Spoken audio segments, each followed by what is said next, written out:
Hello children, today we are going to continue your next video from chapter 9, second part of the lesson. Today we are going to learn about some aquatic habitats. बच्चों इससे पहले हमने terrestrial habitat के बारे में पढ़ा था, तो आज हम बात करने वाले हैं that is some aquatic habitats, यानी ऐसे एक्वाटिक हैबिटेट्स के बारे में बात करें, यानी जलीय habitat. The habitat having water all around are called aquatic habitat. The important aquatic habitats are ocean, ponds, lake and river. Ocean water contain a lot of salt dissolve it, so ocean water is very salty. यानी कि बच्चों ocean में जो पानी होता है, समुद्र में जो पानी होता है, वो काफ़ी सॉल्टी होता है. Ocean is not fresh water habitat, वो एक प्रकार का फ्रेश वाटर हैबिटेट नहीं है. On the other hand pond, lake, river are called freshwater habitat. The water of pond, lakes and river does not contain much salt dissolved in it. Since the water of ocean is too salty, many animals and plants living in the fresh water of pond, lake, river are not found in the ocean. We will now discuss this aquatic habitat in detail one by one. Let us see. बच्चों तो हम discuss करने वाले हैं ocean habitat के बारे में. A very large area of sea called ocean. The term ocean and sea are usually used the same sense, is an aquatic habitat having water all around.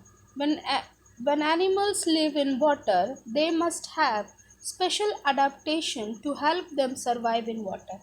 यानी कि जितने भी वाटर एनिमल्स होते हैं बच्चों, तो अभी हम फ़िलहाल बात कर रहे हैं ओशन एनिमल्स की. तो ये जो सारे एनिमल्स होते हैं, इनके बॉडी में ऐसे फीचर्स होते हैं, स्पेशल एडाप्टेशंस होते हैं, जिसके कारण वो अपने आप को पानी में सर्वाइव कर पाते हैं. The adaptation in animals living in water are about their movement in water and obtaining oxygen for breathing. Some of the adaptation in animals living in the aquatic habitat like ocean or sea are as follows. चलिए बच्चों इसे हम देख लेते हैं.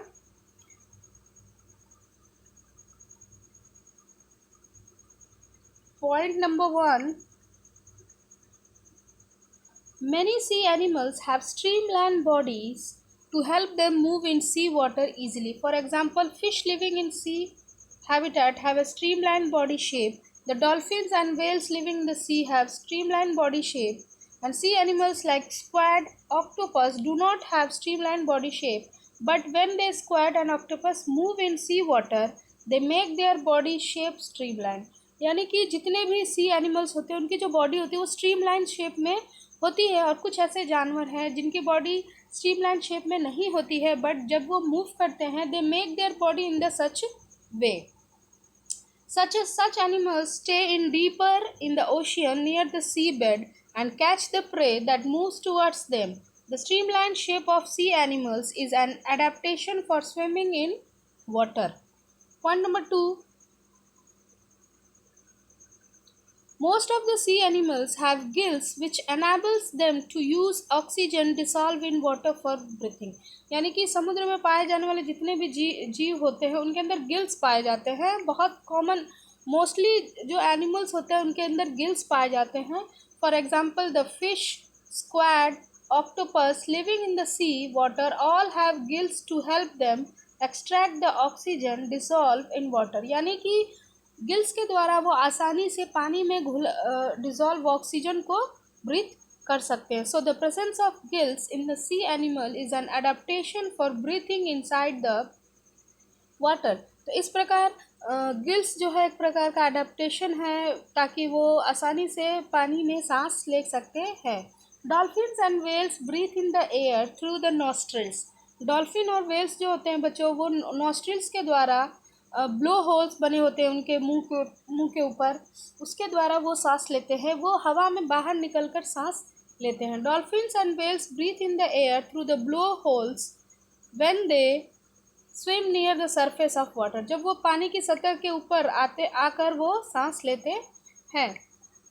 After breathing in the air they close the blow holes with flaps and dive into the sea. जब वो सांस ले लेते हैं तो वो अपने फ्लैप से ब्लो होल्स को ढक लेते हैं और पानी के अंदर कूद जाते हैं। Dolphin and whale can stay inside the water for a long time without breathing.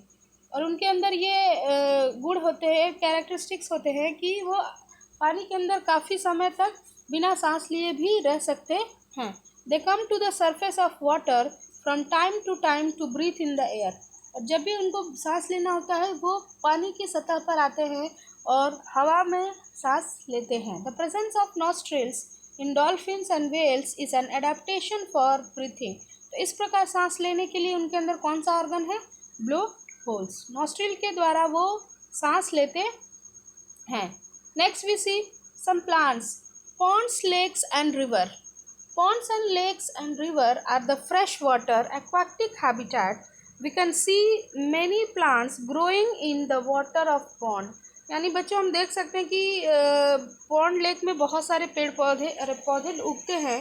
The plants which grow in water are called aquatic plants. यानी ऐसे पौधे जो पानी में उगते हैं इसे हम aquatic plants कहते हैं। There are three types of aquatic plants. These are some aquatic plants float on the surface of water. यानी floating plants, यानी कि कुछ ऐसे पौधे होते हैं जो पानी की सतह पे फ्लोट करते हैं। You can see, यहाँ पे देख सकते हो आप, यहाँ पे फिगर पे बना हुआ है बच्चों, है ना। कुछ ऐसे पौधे होते हैं जिनके जो रूट होते हैं वो ज़मीन में अटैच होते हैं, यानी समुद्र पानी की तली में अटैच होते हैं यहाँ पर। और कुछ ऐसे पौधे होते हैं जो कि पानी के अंदर ही डूबे रहते हैं। यू कैन सी, ये जो होते हैं वो 3 टाइप ऑफ प्लांट्स होते हैं। Floating plant, partly submerged plant and submerged. यानी कि कुछ पौधे होते हैं जो पानी में डूबे रहते हैं और कुछ भाग ऊपर होता है, लेकिन कुछ ऐसे पौधे होते हैं जो पूरी तरह पानी में डूबे रहते हैं। ओके,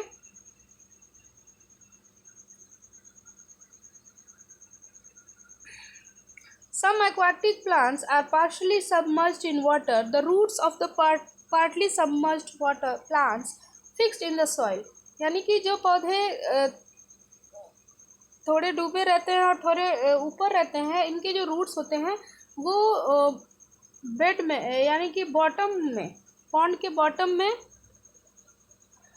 चिपके रहते हैं। The stems such as plants grow up the surface of a water and while the leaves and the flower float in the surface of water. The two example of aquatic plants which are partially submerged in water are water lily and lotus. उसके बाद next, some aquatic plants are completely submerged. यानी कुछ ऐसे पौधे हैं जो पूरी तरह पानी के अंदर होते हैं, वाटर प्लांट्स होते हैं, जैसे कि सीविड है, हाइड्रिला है, नॉट सीविड, हाइड्रिला है, वैलिसिनिया है। The root of submerged plant also fixed in the soil below the water. इनके भी जो रूट होते हैं वो सॉइल के साथ नीचे तली में फिक्स्ड होते हैं, but difference is that the whole part of the plant is in the water. यानी कि पूरा जो पौधा है वो पानी के अंदर होता है, completely submerged होता है। So example are hydrilla and vallisneria. Okay children, then next, adaptation in aquatic plants or water plants. The aquatic plants show a number of adaptation to their water environment. Some of the adaptations in aquatic plants are given below. अब हम देख लेते हैं कि aquatic plants के अंदर क्या क्या adaptations होते हैं। The aquatic plants have very short and small root whose main function is to hold the plant in the place. The adaptation in aquatic plants can be explained as follows. All the parts of an aquatic plant are surrounded by water. So, an aquatic plant can absorb water and dissolved minerals directly from the surface. यानी कि जो root होते हैं वो पानी के अंदर होते हैं और उसके चारों ओर पानी होता है, इसके कारण वो आसानी से वाटर या डिसॉल्व मिनरल्स को आसानी से अपने स्टेम में ले सकते हैं। Branches, leaves, since the aquatic plants do not have to depend on their roots to obtain water. तो इस प्रकार एक्वाटिक प्लांट्स के रूट को डिपेंड नहीं होना पड़ता है कि पानी एब्जॉर्व करना है, उसके स्टेम भी, लीव्स भी वो पानी एब्जॉर्व कर लेते हैं। Their roots are very short and small. On the other hand, terrestrial plants have to absorb the water, so therefore the land plants have large root. इसीलिए लैंड पे पाए जाने वाले पौधों के रूट क्या होते हैं बच्चों? लंबे होते हैं। Next, the stem of aquatic plants are soft, hollow and light. और इनके जो स्टेम होते हैं वो काफ़ी सॉफ्ट होते हैं, हॉलो खोखले होते हैं और काफ़ी हल्के होते हैं, and having large place space filled with air, और इसके अंदर काफ़ी हवा भरी होती है जिसके कारण वो आसानी से फ्लोट कर पाते हैं। Next, the submerge aquatic plants narrow and thin river like leaves, यानी जो जो पौधे जो पानी के अंदर होते हैं उनकी जो लीव्स होती है वो बिल्कुल पतली पतली होती है, एकदम नैरो रिबन की तरह, which can be bent in the floating water of river and stream, hence do not obstruct to the flow the water। तो इस प्रकार वो आसानी से अपने पार्ट्स को बेंड कर सकते हैं। In some submerged plants the leaves are highly divided so that water can easily flow through them, और उनके जो लीव्स होते हैं वो हाईली डिवाइडेड होते हैं, पार्टीशन में होते हैं, ताकि पानी जो है आसानी से उनके अंदर से बह सके। The thin leaves of submerged plant also allow the minerals to pass into them easily। The floating leaves of partially submerged plants are quite broad but flexible, और जो कम पानी में डूबे होते हैं उनकी जो पत्तियां होती हैं काफ़ी चौड़ी होती हैं और फ्लेक्सिबल होती है, जिसके कारण the leaves floating plants are however similar to those land plants. Okay children, then next we move on the last topic, that is animals adapted to live water and land। यानी कि ऐसे भी कुछ ऐसे एनिमल्स हैं, ऐसे भी कुछ जानवर हैं बच्चों जो कि उनके अंदर they are adapted to live in water and land as well as, यानी कि वो पानी में भी रह सकते हैं और ज़मीन पर भी रह सकते हैं। ऐसे जानवर को हम एम्फीबियंस बुलाते हैं। Like frog have ponds as their habitat, are found in shady damp condition near the ponds also।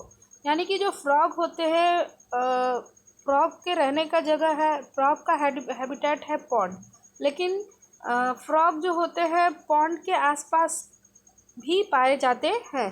Can live inside and water as well as on the land near the pond also.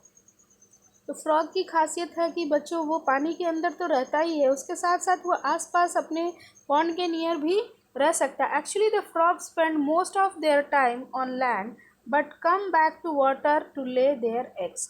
यानी frog जो होते हैं वो अपना अधिक समय land पे ही बिताते हैं, लेकिन जब उन्हें अंडे देने होते हैं तो वो पानी में आते हैं। Frogs are adapted to live life in water as well as on the land, यानी फ्रॉग जो होते हैं वो आसानी से ज़मीन पर भी रह सकते हैं और पानी में रह सकते हैं। Frog have webbed back feet which help them to swim in water। Webbed feet are formed from skin between toes and work like a paddles। आप यहाँ देख सकते हो इनके जो फीट होते हैं वो वेब्ड होते हैं, जिसके कारण वो आसानी से पानी में तैर सकते हैं। Point number 2, frog have strong back legs for hopping. इनके जो बैक लेग्स होते हैं काफ़ी स्ट्रॉन्ग होते हैं। एंड कैचिंग देयर प्रे, इनके पास लंबी स्टिकी टंग भी होती है जिसके कारण वो अपने प्रे को पकड़ सकते हैं। Adaptation helps the frog to live life on land, और इनके पास दे ब्रीथ थ्रू, जब वो पानी में रहते हैं they breathe through their moist skin के द्वारा सांस लेते हैं, और जब वो ज़मीन पे रहते हैं they breathe through their lungs। Okay children, then next and the last topic, acclimation। Acclimations adaptation are very slow change which take place in the bodies of organism over thousands of years। यानी कि adaptation जो होता है वो काफ़ी लंबा process होता है जिसे होने में काफ़ी समय लग जाता है। There are however some changes which occur in organism over short period of a time help them to adjust them sudden change in their environment। For example, if we live in a plain suddenly go to high mountain area, we may experience the difficulty in breathing for few days। This is because the air is very thin high altitude on the mountains, due to which we have to breathe faster so the obtain sufficient oxygen। After some days, however, small changes occur in your body due to which our body adjusts the new environment of a thin air on the mountain। We say that our body has acclimatized।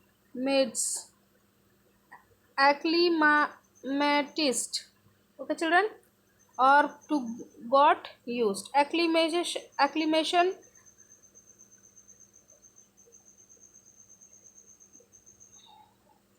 acclimation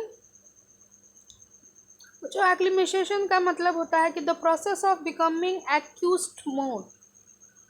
acclimated to the different environments such as light, high altitude of mountain over the short period is called acclimation. Okay children, ये word थोड़ा सा correct spell नहीं हो पा रहा है.